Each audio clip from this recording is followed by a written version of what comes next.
Pessoal, hoje é um dia muito feliz para mim e estou recebendo aqui posso dizer amigo, Ronaldo Serruia, dramaturgo, ator, escritor, poeta. Eu já vi suas poesias, amigo. Muito obrigado por sua presença aqui. Imagina, eu que agradeço. Muito bacana estar aqui.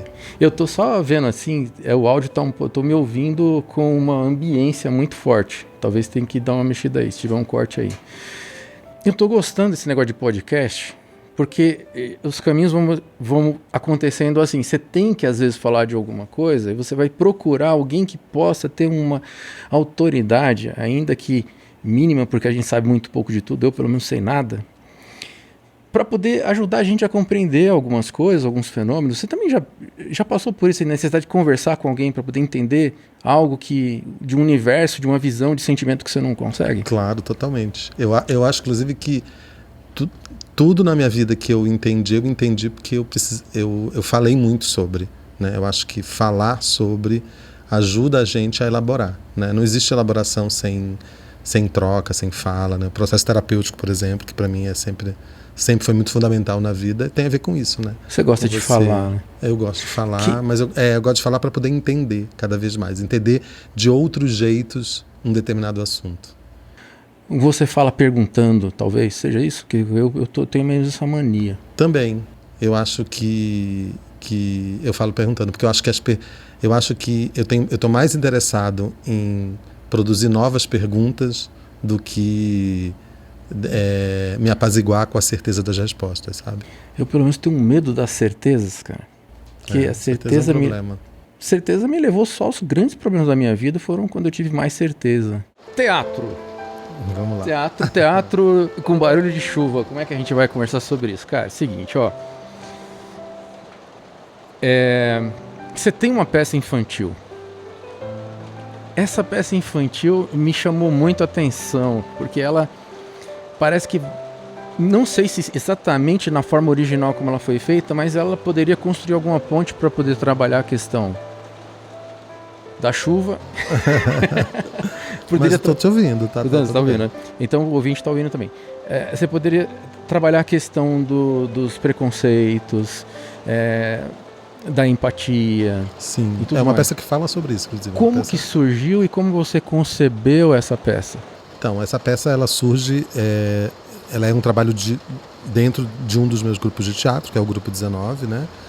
Porque você tem o Curim. O Grupo 19 de teatro e o Teatro Cunim. São os dois coletivos que eu trabalho. Um deles que é o Teatro Cunim, ele foi criado para trabalhar especificamente questões de gênero e tal, então é um teatro que tem a ver com esses atravessamentos que passam pelo meu corpo, com a minha identidade de homem gay e tal.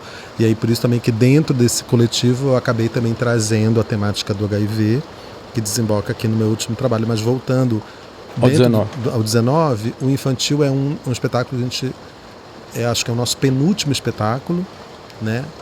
Ou não, é o nosso último espetáculo, o espetáculo mais recente. E tem como, depois da pandemia, já foi... Não, a gente fez uma versão para a pandemia, online, inclusive, que a gente fez uma circulação pelos YouTubes dos teatros da prefeitura. Como é que é um teatro online, cara? Eu nunca pensei na verdade, a gente usou algumas imagens da peça e adaptou e fez algumas cenas gravadas ao vivo, em casa, cada um na sua casa. A gente recebia os materiais, era um chroma key para depois botar fundo e tal. Mas a peça chama Hoje o Escuro Vai Atrasar para que possamos conversar. Um título bem longo. Na verdade, ela é uma livre adaptação. Poético, vou repetir que é muito poético. Hoje o escuro vai atrasar para que possamos conversar.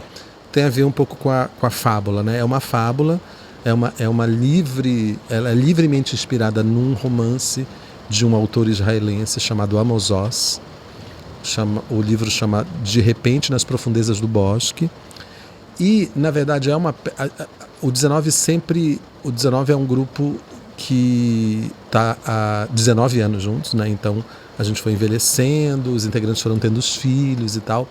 E aí depois que essas crias aí, os filhos dos integrantes nasceram e cresceram, foi surgindo essa vontade de fazer um espetáculo infantil, né?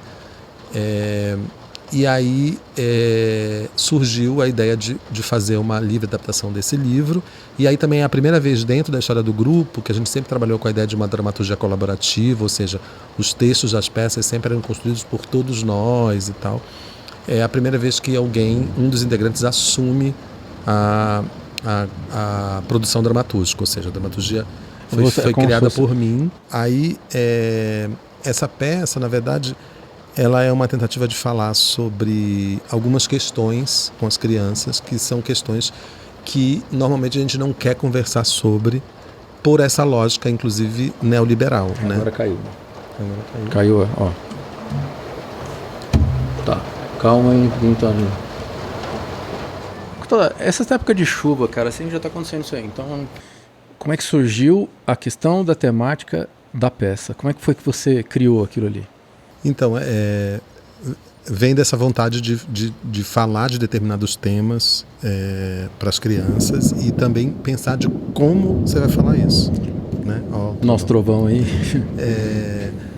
Porque, por exemplo, é uma fábula, né? Então acho que isso ajuda. Você tem uma história onde dentro dessa história, que tem uma estrutura fabular, você vai tocando em questões que tem a ver com diversidade, com o meio ambiente, com a questão de bullying, com a questão de aceitar a diferença, né?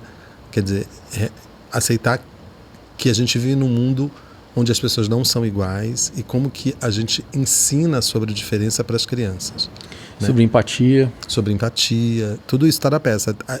A história é uma aldeia onde todos os animais dessa aldeia desapareceram. E aí as crianças vivem nessa expectativa de saber por que os animais não existem e encontram ali na figura dos adultos uma dificuldade de falar sobre isso. E aí tem todo um processo, uma jornada que essas duas personagens infantis fazem para tentar... Né? Tem 3 personagens infantis, e aí um deles, na verdade, é aquele que é o diferente, que é a personagem diferente, que sofre bullying, e aí, porque acredita que os animais não desapareceram, né? Então ela vai para esse bosque que é proibido. Então, os animais eram só mitos? Só eram, não. Eles não... Eles existem. E aí você, na verdade, essa personagem que sofre bullying, ela desaparece durante o período, volta imitando, falando uma língua diferente, que seria uma língua dos animais, uma suposição, porque as crianças não têm parâmetro para saber se é uma língua de animal ou não, porque elas cresceram sem ver nenhum animal. Né? Existe uma professora que tenta dizer que os animais existem, ou seja, essa figura também do professor como essa figura que tenta trazer um outro lado, né? que tenta romper esse silêncio, trazer uma outra visão. E aí essas duas crianças então partem para esse bosque aí, e aí descobrem que os animais existem, e aí descobrem que tem uma relação ali de bullying que é perpetuada, né? Durante muito tempo, e aí é se obrigado a falar sobre a importância de se afirmar a diferença. E aí a fábula ajuda a gente a contar essa história para as crianças. Existe uma forma também de contar que está na encenação, que é um espetáculo que é itinerante, né? Então quando ele começa no palco, e quando se estabelece essa ida dos personagens infantis para o bosque em busca dessa terceira personagem, e em busca dos animais, para saber se os animais existem ou não, porque tem uma lenda, tem uma história de terror que os pais contam como uma forma também de apaziguar e não querer, que é de um espírito, né, que durante as madrugadas percorre a aldeia, e que foi esse espírito que roubou os animais. Né? E aí no final se descobre que esse espírito na verdade é um homem normal que na época que era criança, que é na época que os pais dessas crianças eram crianças, sofria bullying por parte deles, obviamente por uma questão de gênero, mas isso não é colocado, isso está ali só na verdade colocado nessa figura, porque é uma figura exuberante, com um arquétipo, maquiagem, usa umas roupas diferentes. Então tem também essa tentativa de, na encenação, fazer as crianças terem uma postura ativa. Então, por exemplo, na itinerância, quando os personagens vão para o bosque, a gente sai do teatro, faz uma itinerância pelo espaço que a gente está fazendo a peça, junto com as crianças, se dividem, né? E quando elas voltam, na verdade, a gente inverte o espetáculo. Quando a gente volta da itinerância, as crianças entram no palco, e aí o palco vira essa floresta. E aí tem uma série de fantasias de bicho que as crianças podem experimentar e vestir. É interativa, né? É interativa. Agora deixa eu te perguntar uma coisa, e os pais, como é que ficaram, né? Eles não voltam mais à cena? Na sinopse você pode contar não, isso? Os pais, a figura dos pais, elas não aparecem nunca, elas são vozes em off. Tá, e nem depois elas entendem o que aconteceu? Entendem, mas tudo é as crianças, e quando nessa última cena elas encontram esse espírito. E é esse espírito que na verdade é um homem que conta toda essa história dos animais. Por que os animais desapareceram? Na sua temática, os pais...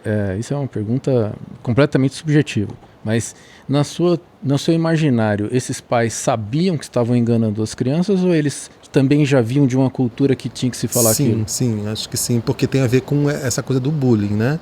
Então, por exemplo, a ideia do bullying era muito importante, porque na verdade eu sofri muito bullying quando eu era criança e adolescente na escola, um bullying violento, no sentido que o bullying é sempre violento, e hoje eu acho que se fala mais sobre isso, e que bom que se fala, mas na minha época o bullying era vivenciado em silêncio, não se falava sobre essa prática, né?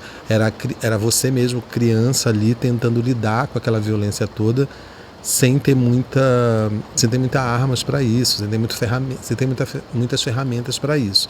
E a peça é uma tentativa de falar sobre o bullying, de fazer as crianças, né? Então a gente recebia, por exemplo, a gente fez uma temporada foi um projeto que foi patrocinado pelo Centro Cultural Banco do Brasil, então a gente estreou aqui no Centro Cultural Banco do Brasil de São Paulo, depois fez Belo Horizonte e fez no Sesc Pompeia também, e em alguns festivais.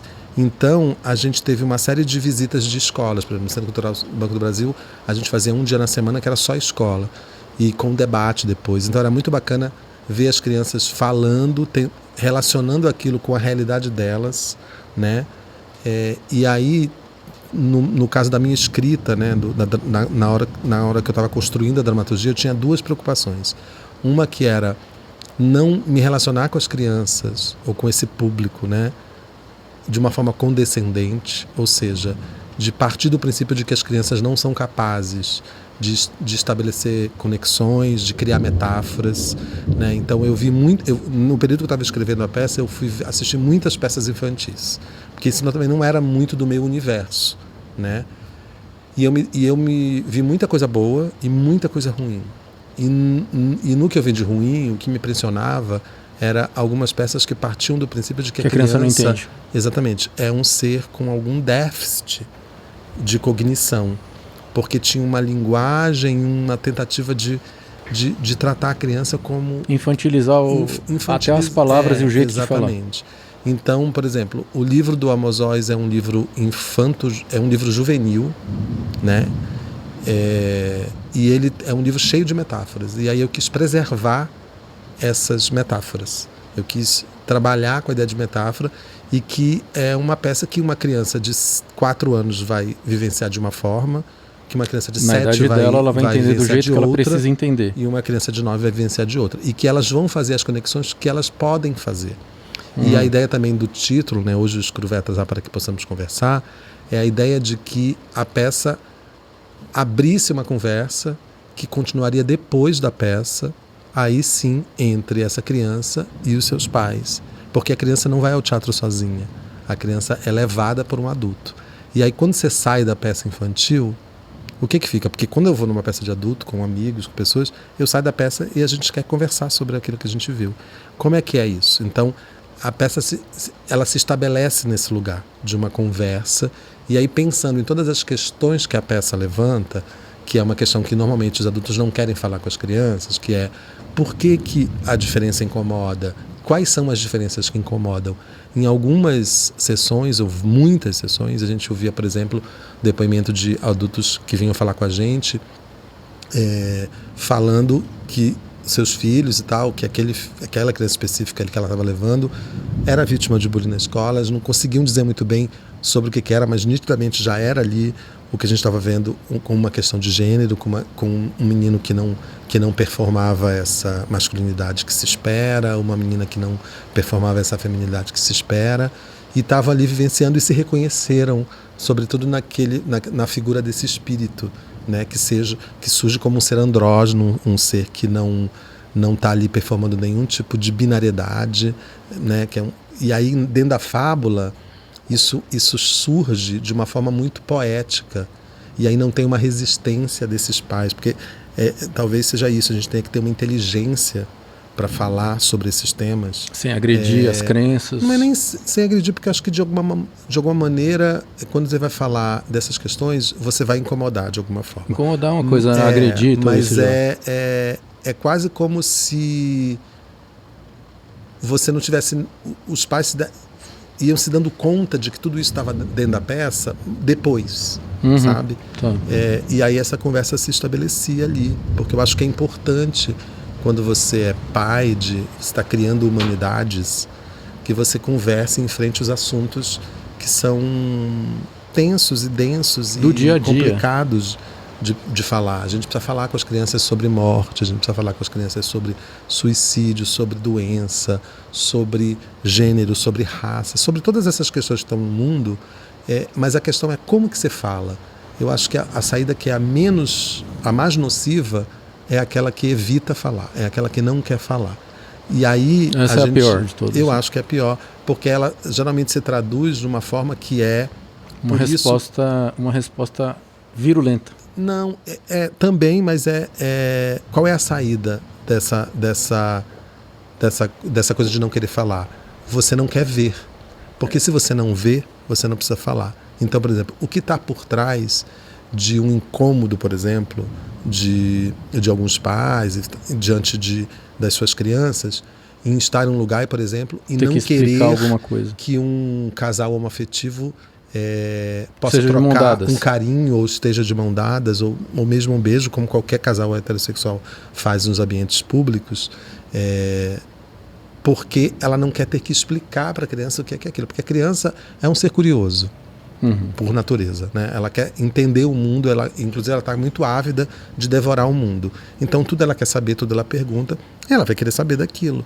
E aí eu acho que a peça, de alguma forma, ela diz assim: vá para casa e continue conversando, né? Faça com que o escuro atrase para que você possa continuar conversando. Então, mas aí nesse caso aí, eu gostei desse título aí, por conta dessa visão, mas eu tenho outra visão sobre esse seu título, que eu acho que você também contemplou, que é a seguinte: você em nenhum momento diz que o escuro não vai ver, né? Ele vai ver.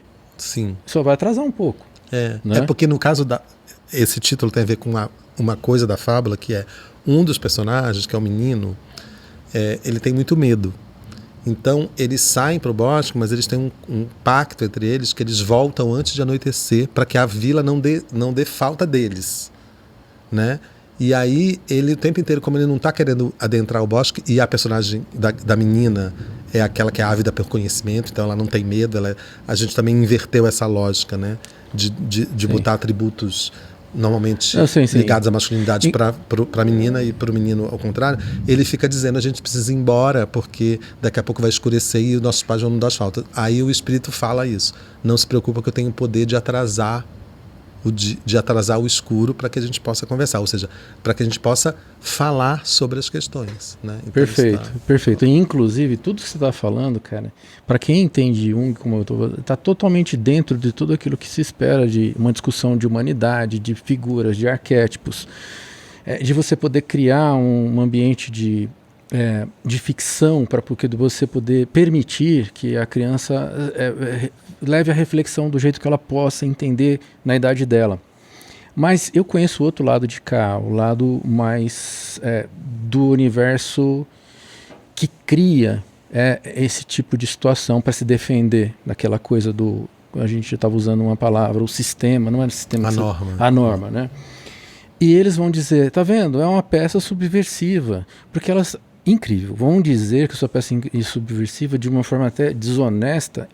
Desonesta intelectualmente eu não posso dizer.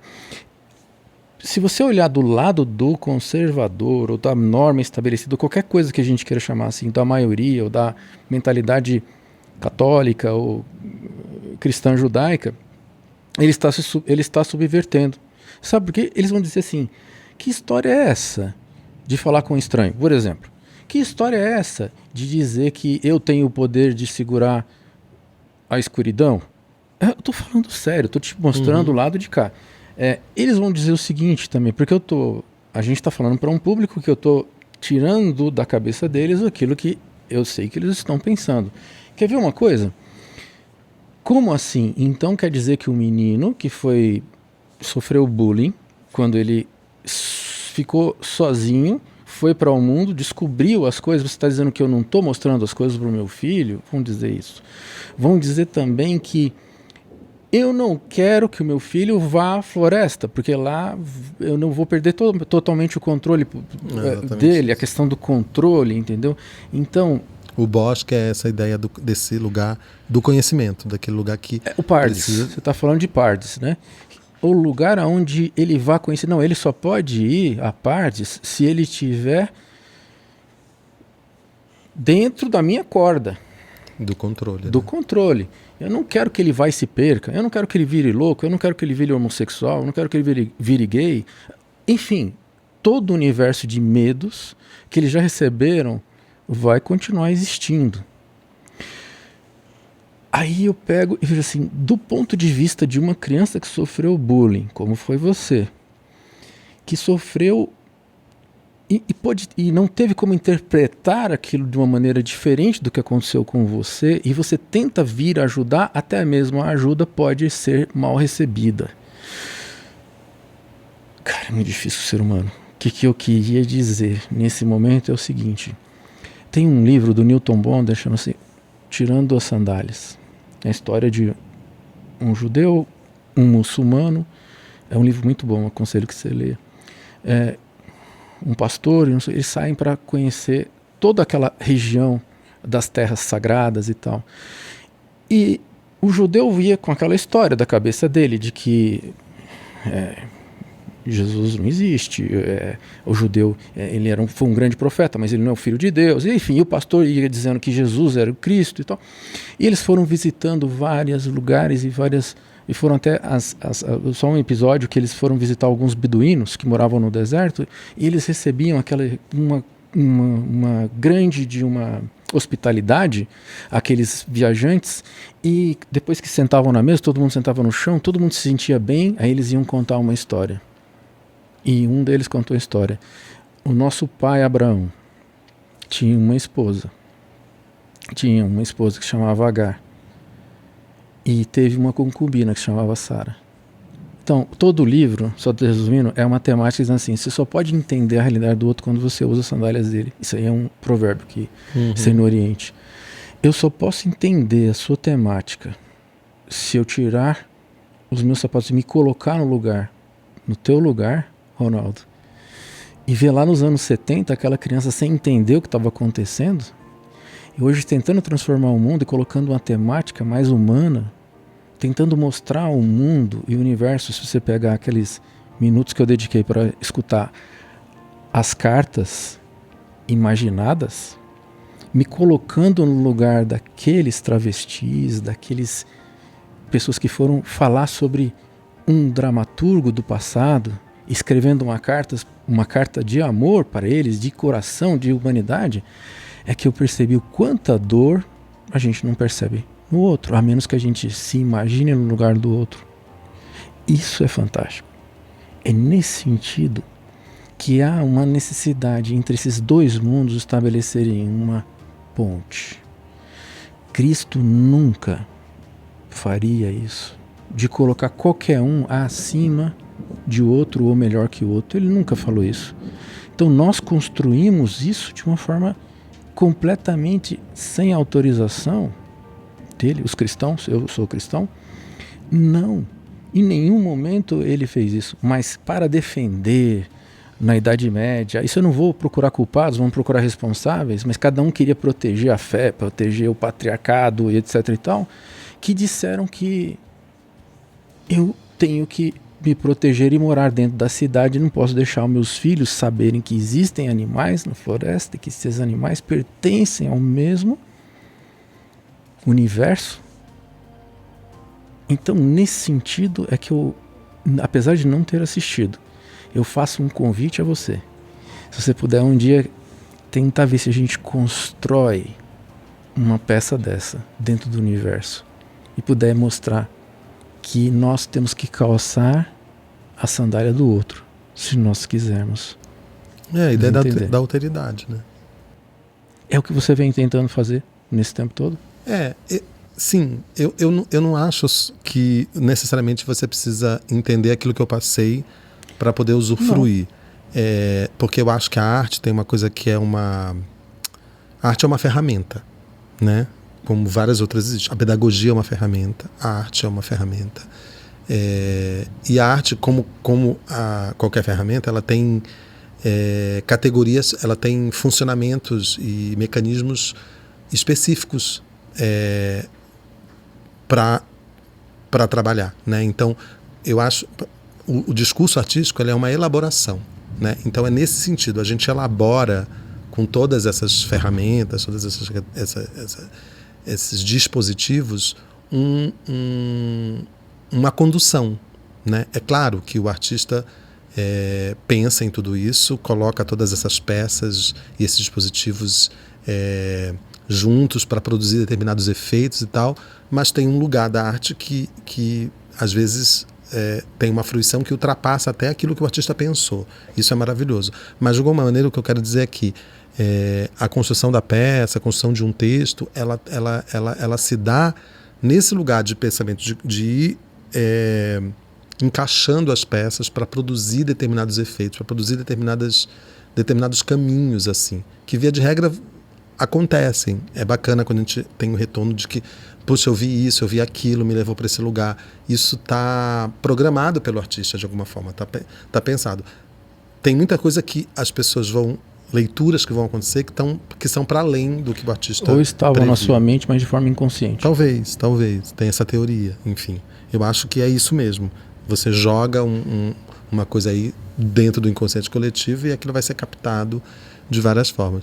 Mas o que eu quero dizer é que existe um trabalho, né? Assim, a arte é um trabalho realmente pensado ali, né? Tem uma construção. Então, a peça tem uma construção que é feita para isso. É feita para que a gente falasse todas essas questões e não de um jeito onde esses adultos pudessem dizer mas você está impondo, mas está incomodando aqui. Muito pelo contrário, porque a poesia, né, a poética, a metáfora, ela tem esse poder, que é de repente você entendeu sem ter entendido. Aí lá na frente você descobre que entendeu. O problema é que se eu entro para ouvir a sua peça já com os conceitos pré-estabelecidos, a conclusão será inevitavelmente o não pensar. Mas aí, na verdade, o que acontece com a obra de arte é que ela tem muitas leituras possíveis. E as leituras têm a ver com o mundo que cada um carrega dentro de si quando se coloca com relação a essa arte. Então, por exemplo, eu só vou...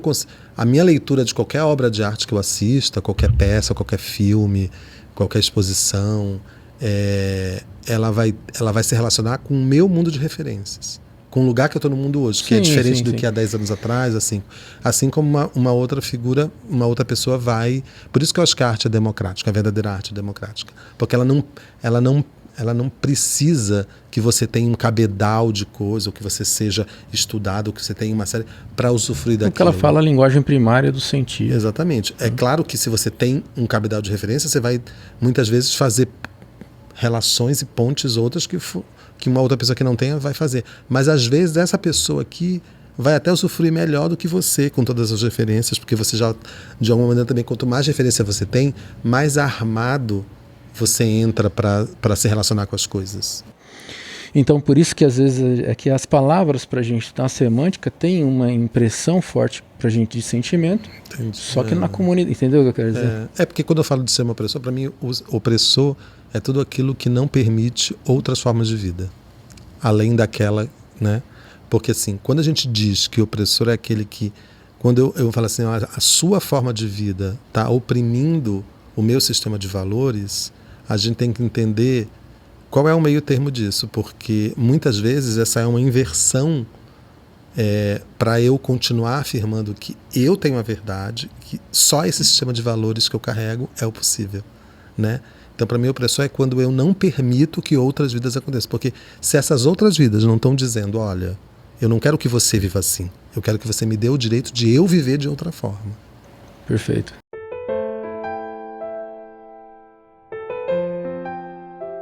Para terminar, vamos falar um pouquinho daquilo que está vindo por aí, que teve que parada com a pandemia. Eu acho que é legal partir do infantil e falar desse trabalho, mesmo que não seja... Eu acho que em termos de dramaturgia é realmente depois do infantil a minha próxima dramaturgia. É que você falou, a infantil foi a última. Agora qual é a última do 19, isso. A última do 19. Aí esse trabalho que eu faço agora, que é A Doença do Outro, é um projeto solo, porque ele tem a ver com um atravessamento muito pessoal e ele é um monólogo, inclusive. Então eu estou sozinho em cena. Ele é um espetáculo, vamos dizer assim, de uma categoria que a gente tem chamado de teatro documental ou teatro autobiográfico. Explica melhor esse conceito de que você fala sempre que quando a pessoa adoece, ele entra na coisa da doença do outro. O que é isso aqui? Eu queria entender melhor um pouco. Vou falar. Só fazer então rapidinho essa ponte. Então, o infantil, né? A minha escrita, ela já é uma... a necessidade que eu comecei como ator e fui virando dramaturgo com o tempo, né? Mas desde que eu comecei a fazer teatro, esse processo da palavra, da escrita, o que eu estou dizendo? Por que eu estou dizendo isso? Mesmo dentro da escola, onde você, no seu processo de formação, que você passa por todas as coisas mais fundamentais, pedagógicas, importantes, que é os cânones, os autores, os clássicos e tal. Eu tinha já um negócio ali que falou assim, puta, eu acho incrível Chekhov, eu acho incrível Shakespeare, mas Nelson Rodrigues, mas assim, tem uma hora que eu falo assim, eu quero mudar um pouco. Eu quero meio dizer do meu jeito, assim, dá para mudar? Obviamente que num processo de formação você passa ali por questões, não, você tem que defender aquele personagem, tem que fazer aquilo e tal. Desculpa. Mas assim, e aí quando eu fui virando ator profissional, trabalhando nos grupos e tal, fui entendendo esse espaço de ser esse ator dramaturgo, né? Então eu era um ator que gostava de mexer no material que eu ia falar. Você chegava a improvisar já? Sim, dentro do 19 isso virou, do grupo 19, isso virou uma prática, né, no sentido de que a gente ia construindo os textos, e aí eu fui assumindo esse dramaturgo com o tempo, até que de uns 6, 7 anos para cá, eu afirmei assim, não, eu também sou um dramaturgo, então aí também comecei a estudar e pesquisar e me instrumentalizar com questões específicas da dramaturgia, pensar a dramaturgia. Tenho uma pesquisa em torno do que eu chamo de linguagens da travessia, que são essas dramaturgias dissidentes, ou seja, dramaturgias que estão preocupadas hoje em construir, que estão sendo feitas para escancarar exatamente essas quebras, essas fissuras que a norma não controla, que são esses corpos outros, essas vivências corporais outras, que estão querendo cada vez mais dizer de si, só que esse dizer de si também precisa ter um processo que a arte é fundamental na arte, que é partir de uma vivência subjetiva e construir uma ideia não só de um corpo, mas de um corpus, né? Quer dizer, passar de um processo que é quase terapêutico, de entendimento... De falar uma linguagem mais universal. Exatamente, para construir uma elaboração de discurso. E aí eu acho que nesse sentido eu fui indo e cada vez mais usando aquilo que me atravessava como um material de trabalho. Então foi muito natural trazer a questão da homossexualidade para alguns processos dramatúrgicos, criações. E aí quando o HIV surge... passado esse processo também de elaboração, de entender como eu quero falar disso, como eu acho que eu posso contribuir falando disso. Eu preciso passar por um processo de afirmação e de desmontagem de uma série de coisas que estava programado para eu sentir.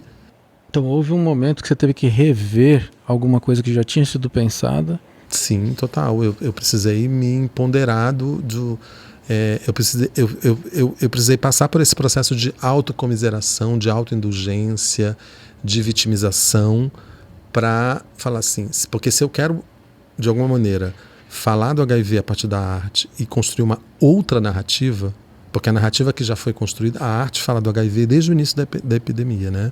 São 40 anos, a gente tem uma série de filmes, uma série de peças, a gente tem uma obsessão por um período histórico que é exatamente o período trágico, o período de morte, o período de culpa, porque ali tem uma série de materiais que a arte adora, né? O drama, que é o drama, a tragédia, a superação.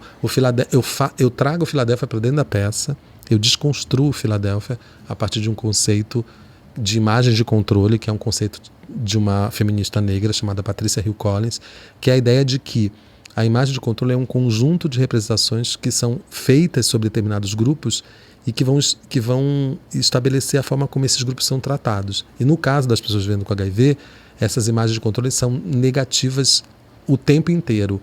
E aí eu trago o Filadélfia como exemplo de o primeiro filme que eu assisti e que para mim funcionou como um filme de terror, como se aquilo estivesse me esperando. Antes do HIV, você está falando mesmo? O primeiro filme sobre o HIV que eu vi quando eu tinha. Não, imagina, eu nem sonhava em ter HIV, eu tinha. Não, pensei que 20 anos. Que você ia fazer uma releitura do Filadélfia depois. É que eu conto essa história. Tá. E quando eu fui ver esse filme como um jovem gay, eu saí do filme com a sensação de que aquilo ali estaria me esperando, que aquilo ali era um caminho inexorável, um destino inexorável.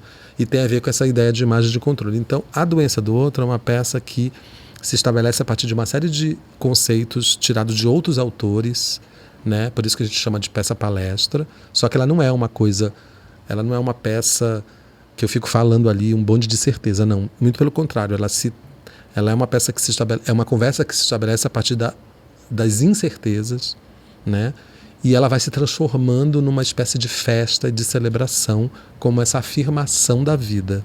Porque é preciso a gente falar sobre o HIV a partir de uma narrativa de vida e não mais de morte, porque as pessoas ainda morrem de AIDS, elas estão morrendo de uma outra coisa, elas estão morrendo de uma estrutura que insiste vítimas de uma estrutura que insiste em permanecer. Porque se a ciência já resolveu, já cronificou a doença, e o tratamento no Brasil é universal e gratuito, ou seja, o que isso significa? Que todas as pessoas que se deparam com o diagnóstico de HIV, elas têm direito a um tratamento que é distribuído pelo SUS de forma gratuita e universal e que vão fazer com que elas vivam uma vida absolutamente saudável, com uma expectativa de vida igual ou até superior às pessoas que não vivem com HIV. Sim, porque se cuida mais. Exatamente.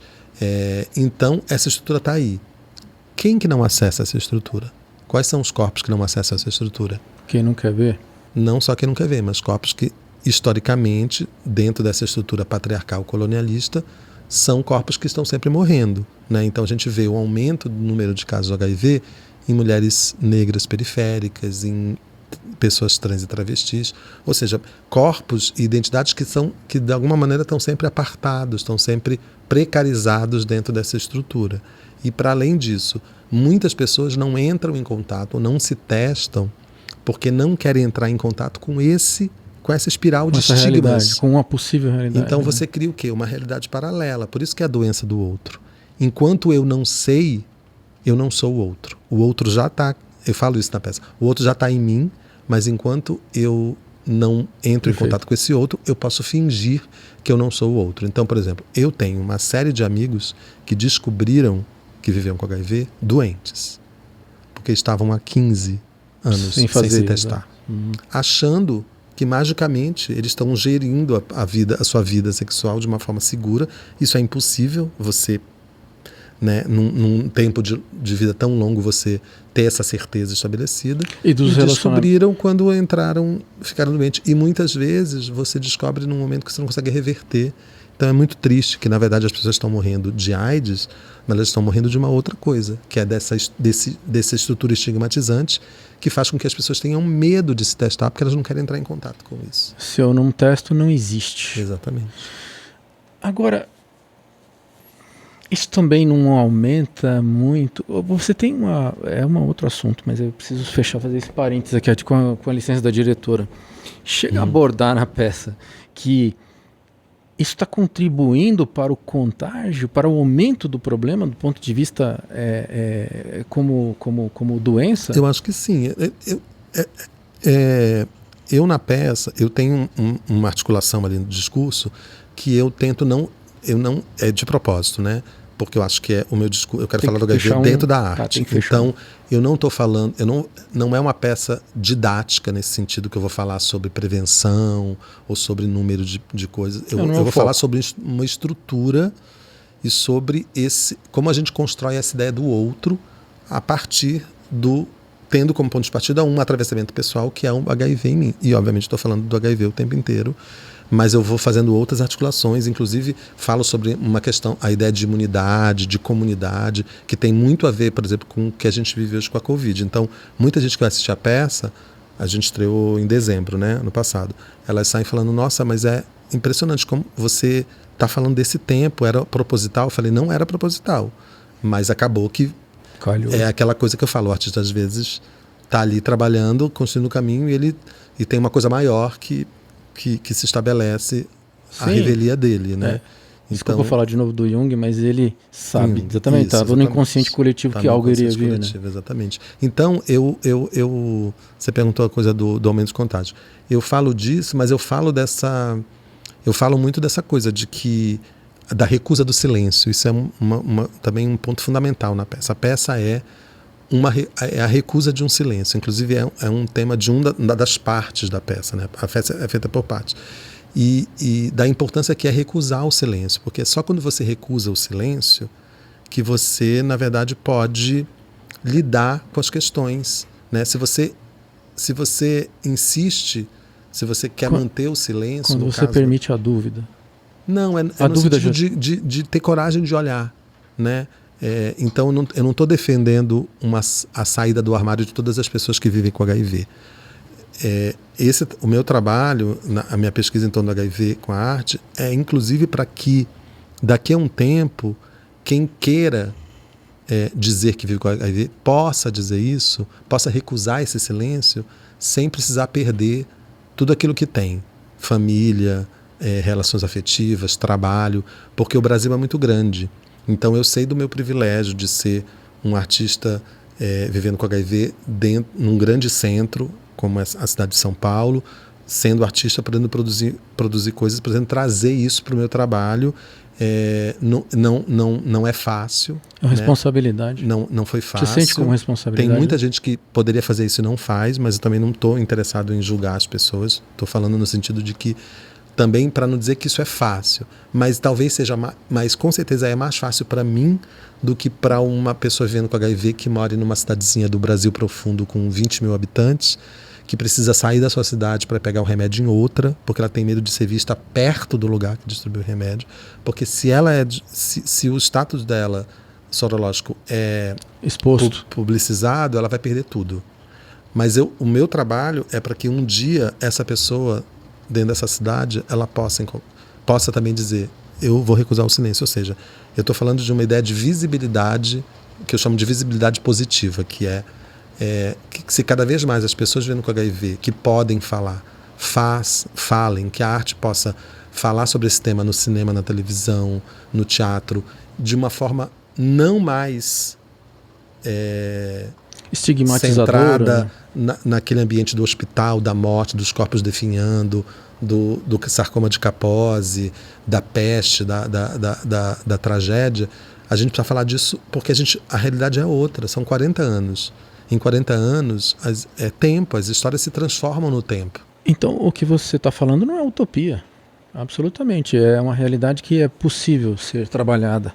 É porque o teatro é muito formiguinha, né? Assim, então eu acho que... Não tem visibilidade suficiente para isso? Eu acho que tem, mas ele não é uma larga escala, mas assim, outros projetos, quer dizer, o fato de ter feito esse curso, o Como Eliminar Monstros, que é um curso que trabalha discursos artísticos relacionados envolvendo o HIV, e ter feito 8 turmas online, de cada uma com 70 pessoas, quer dizer, foram mais de 500 pessoas que entraram em contato, nem todas elas estavam vivendo com HIV, tinham pessoas que foram fazer o curso porque achavam que, enfim, o que eu estou querendo dizer é que eu acredito numa rede que vai se formando e que vai tornando essa realidade cada vez mais possível, que é desestigmatizar, que é tirar o estigma da AIDS, do HIV, como eu falo sempre uma história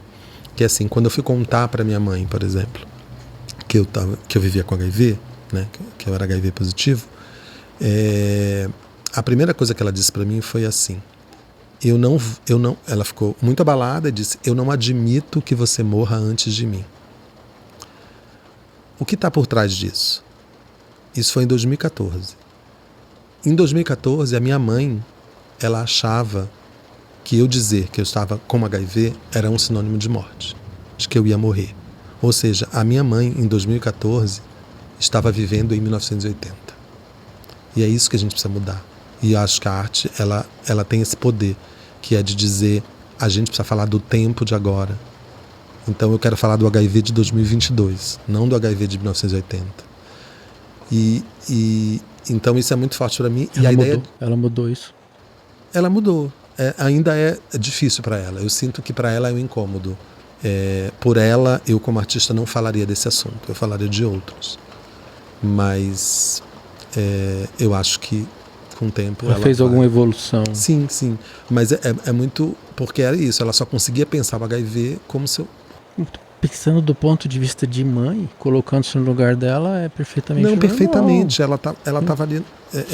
a minha mãe é uma pessoa maravilhosa. Eu conto essa história só para ilustrar o mecanismo, porque de alguma forma a minha mãe era uma mulher com curso superior, com mestrado. Faleceu já? Psicóloga. Não, tá viva, vivíssima, graças a Deus. Uma Você mulher super... Não, eu que eu digo assim, uma mulher... Não, naquele momento, em 2014. Uhum. E era uma mulher antenada com o mundo, sabe?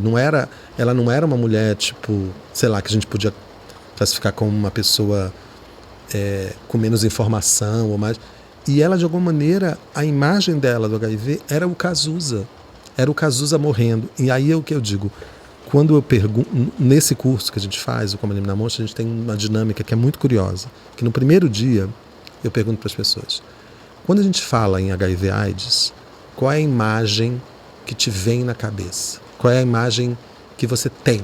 Para mim, Paulo Mendes, né? Para mim. Sim, tirando algumas pessoas que falam imagens muito pessoais, de relações de pessoas ou parentes ou pessoas muito próximas que viveram com HIV, a grande maioria fala Cazuza, capa da Veja, o artista agoniza em praça pública, que é aquela capa clássica que a Veja fez com o Cazuza bem debilitado, que foi inclusive uma dos grandes equívocos da mídia sensacionalista da época. E aí eu penso, a gente está em 2022, a gente precisa fazer a imagem do Cazuza descansar, a gente precisa colocar outra imagem na cabeça, no imaginário, como referência da AIDS. Lógico. E são de quê? Dos artistas que vivem com HIV, produzindo, vivendo, sonhando, se relacionando. Mudando a cabeça, modo de pensar, evoluindo. Porque, inclusive, essa é uma obrigação até para todo mundo que nem tem HIV, qualquer um. E todo mundo que viveu e que morreu e que não pôde. Quer dizer, eu falo isso na peça. Tem uma hora que eu falo. Isso tudo aqui é para falar sobre o meu corpo positivo, vivo. Eu estou vivo, e aí eu digo assim, mas os que morreram antes de mim também estão.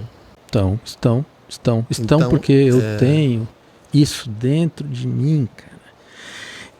Eu acho que toda essa história e todo o aprendizado não me deixou longe do meu amigo nenhum minuto.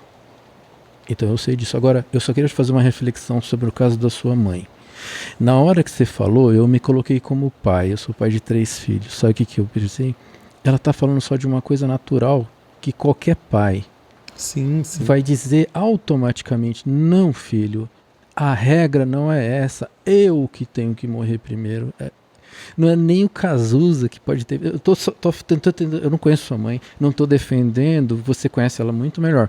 Só que eu quero dizer que a minha primeira reação não foi o desespero pela notícia, mas a forma como que, entendeu? Total, mas o que está por trás disso, né? O sinônimo de que isso significa a morte. Então, o meu sonho, assim, quer dizer, a minha utopia para a desestimação do HIV é que daqui a 10 anos, quando um jovem, porventura se não descobrir a cura da AIDS, até a gente está na vacina agora, depois de 40 anos, a Covid já tem vacina em 1 ano, 4 vacinas. Tem, eu vou só falar, né? Tem.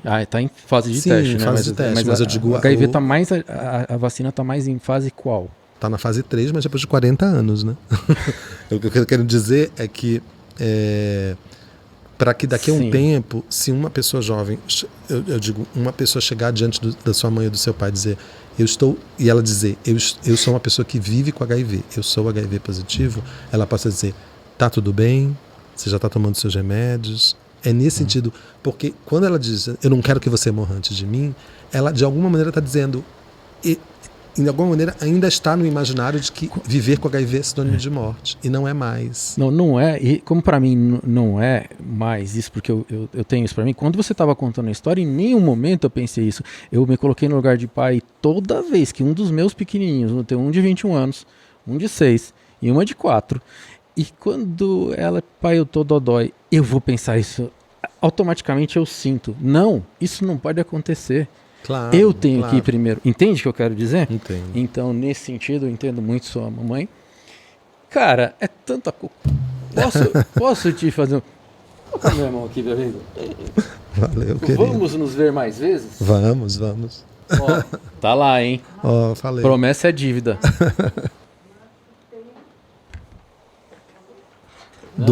Sim. Fala do quê? Em março tem o quê? Sim, aqui em março agora, dia 5 de março. Agora, daqui a um mês e pouco, a gente vai fazer uma temporada, se a Omicron deixar, tá tudo até lá. Março de 2022. Agora. Tá? Porque eu tô falando que alguém pode estar assistindo isso daqui a 2, 3 anos. A doença é o lado sombrio da vida. Uma espécie de cidadania mais pesada. Todo mundo que nasce tem uma dupla cidadania. Uma no reino dos sãos e a outra no reino dos doentes. Apesar de todo mundo preferir usar apenas o passaporte bom, mais cedo ou mais tarde, invariavelmente, por um período que seja, nós imigramos para esse outro lugar.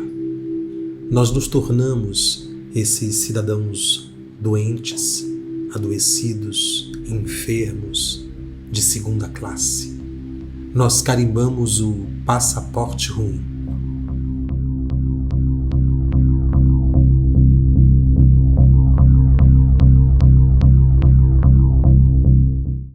Eu quero estar lá, hein? Por favor, gente. São super convidados de honra. Tá, eu quero estar lá. E eu só quero dizer o seguinte, aqui não é só o primeiro encontro, acho que a gente precisa trabalhar mais essa temática.